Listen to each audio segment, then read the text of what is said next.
The most efficient way to reach a homeowner is through direct mail. I mean, think about it. Let's say you have a list of 1,000 people, 1,000 homeowners, and you append phone numbers.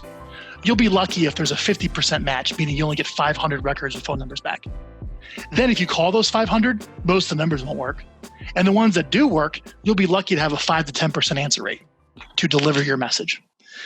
Direct mail. You have the mailing address of where the tax record goes to pay the tax bill. They're going to get the letter. Your contact rate is like 100% short of obviously, returned mail. But your message reaching the homeowner through direct mail is much higher than with a phone call. Especially, it's much more efficient than doing mass media. With your equity farm, this is your typical geographic farm that we talked about last week.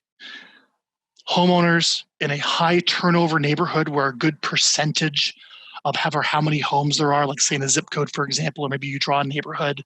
You can go as large or as small as your budget allows, but there's turnover. The homes are selling. I like to see something at least above 5%, meaning if there's 1,000 homes, 50 sell.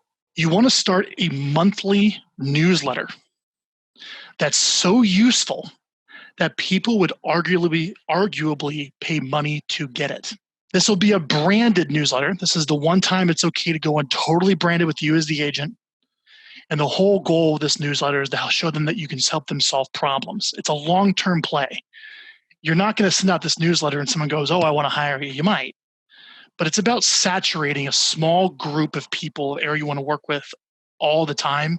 So eventually they just use you. This could be a simple 4-page newsletter all the way up to a 16-page newspaper. The point is, here is this something so useful that you'll actually sit down and read it. It comes across as like a newspaper, but you're the actual publisher and the editor. So all the ads are for you. Events in the community, homes that sold, call to actions to find out what your home is worth. Notice how it's not a piece of junk postcard. It's a newsletter or a newspaper. Now you're going, okay, Frank, that kind of sets the standard here, is some type of positioning tool that has all this awesome stuff in it that goes out once a month to your farm, whether it's a couple hundred people or 25,000 people. The only difference is the size of the check you write. All you have to do is just add more names and write a bigger check, and it automatically does all the work for you. It really is kind of nice when you think of it that way. You can go to Google, type in real estate agent newsletter, and you'll see a bunch. Just keep those principles in mind. Once a month to your farm, something useful.